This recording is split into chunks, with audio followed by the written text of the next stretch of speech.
ইতিহাসের পাতা ঘাটতে গিয়ে নেইমারের ইতিহাস দেখলে আপনি আঁতকে উঠবেন। ফুটবল ইতিহাসের সেরা কামব্যাকের গল্পটি এই মহানায়কের নামেই লেখা আছে। শেষ 5 মিনিটে দুর্ধর্ষ 3 গোলে অবদান রেখে সে বুঝিয়ে দিয়েছিল ফুটবল তার পায়ের জাদু। সেদিন অবাক হয়েছিল মাঠে থাকা হাজার হাজার দর্শক, কোচ, এমনকি সতীর্থ লিওনেল মেসিও। সবাই অবাক হয়ে তাকিয়েছিলেন ব্রাজিলিয়ান এই সুপারস্টারের দিকে। কি হয়েছিল সেদিন? 5 মিনিটে নেইমার কি করেছিল? কেনই বা এই সময়টাকে বলা হয়ে থাকে ইতিহাসের সেরা কামব্যাক? চলুন বিস্তারিত দেখি। উয়েফা চ্যাম্পিয়ন্স লিগের রাউন্ড 16 কোয়ার্টার ফাইনালের লক্ষ্যে মাঠে নেমেছিল পিএসজি বনাম বার্সেলোনা। নেইমার, মেসি, সুয়ারেজের মতো ভাগা ভাগা তারকা থাকতেও প্রথম লেগে পিএসজি 4-0 ব্যবধানে হারিয়েছিল বার্সাকে। অর্থাৎ দ্বিতীয় লেগে বার্সাকে ম্যাচ জিতে করতে হবে 5টি গোল। সবাই হাল ছেড়ে দিয়েছিল। স্বাভাবিকভাবে এমন ব্যবধানে ম্যাচ জিতা সত্যিই অসম্ভব, কিন্তু সেদিন ব্রাজিলের এক নায়ক বলেছিল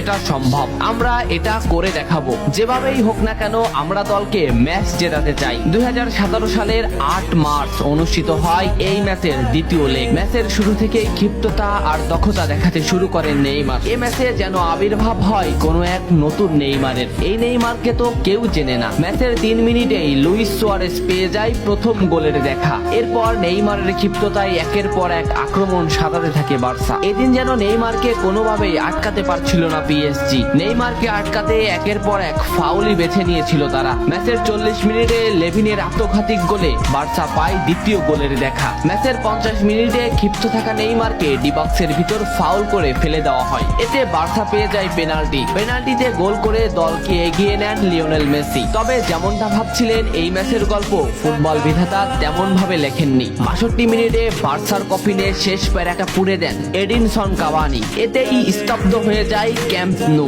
আশা ছেড়ে দেন বার্সা কোচ লুইস এনরিক। শুধু কি তাই, স্তব্ধ হয়ে যান লিওনেল মেসিও। তবে সেদিন একজন দমে যায়নি। নামটা কি কমেন্ট করে জানান। বার্সা গোল হজমের পর লিওনেল মেসি ম্যাচের সম্পূর্ণ দায়িত্ব দেন নেইমারের উপর। আবারও শুরু হলো খেলা। ডি বক্সের বাইরে নেইমারকে ফাউল করে ডি মারিয়া। এই পজিশনে 88 মিনিটে বার্সা একটা ফ্রি কিক পায়। তবে এই ফ্রি কিকের দায়িত্ব নেইমারের কাছে বুঝিয়ে দেন মেসি। শট করেন নেইমার এবং করেন অসাধারণ গোল। এই ফ্রি কিকটা বার্সার ইতিহাসের সেরা ফ্রি কিকের একটি হয়ে রয়েছে। এর 2 মিনিট পর সুয়ারেজকে আঘাত করে পেনাল্টি পায় বার্সা। পেনাল্টি নিতে আসেন নেইমার জুনিয়র। সেদিন বার্সা নেইমারের উপরই আস্থা খুঁজে পেয়েছিল। পেনাল্টিতে অসাধারণ গোল করেন নেইমার। এমন পরিস্থিতিতেও 5 গোল করে ম্যাচ সমতা এনেছে বার্সা। এর কিছু সময়ের পরে চলে আসে সেই মাহিন রক্ষণ। ম্যাচের এই মোমেন্টটা লক্ষ্য করুন। ডি বক্সের কিছুটা সামনে নেইমারের পায়ে বল। নেইমারকে আটকাতে গেল প্রতিপক্ষের একটি খেলোয়াড়, কিন্তু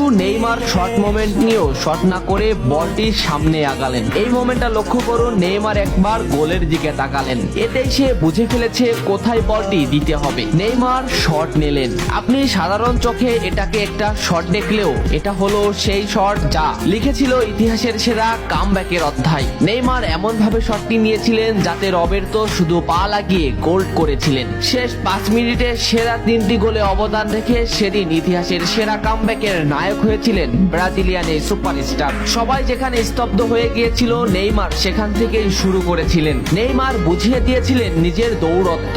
ইতিহাসের সেরা কামব্যাকটা বার্সা নেইমারকেই উৎসর্গ করেছিল। এ ম্যাচে নেইমারের পারফরমেন্স ছিল আকাশচুম্বী। মাঠে থাকা দর্শকরা শুধু নেইমারের দিকেই তাকিয়েছিলেন। নেইমার এমনই, যখন জ্বলে ওঠে তখন সব পুড়িয়ে দেয়, সব তছনছ করে ফেলে। ইতিহাসের সেরা কামব্যাকের নায়ক সেদিন পিএসজি কে হারিয়ে বার্সার সমর্থক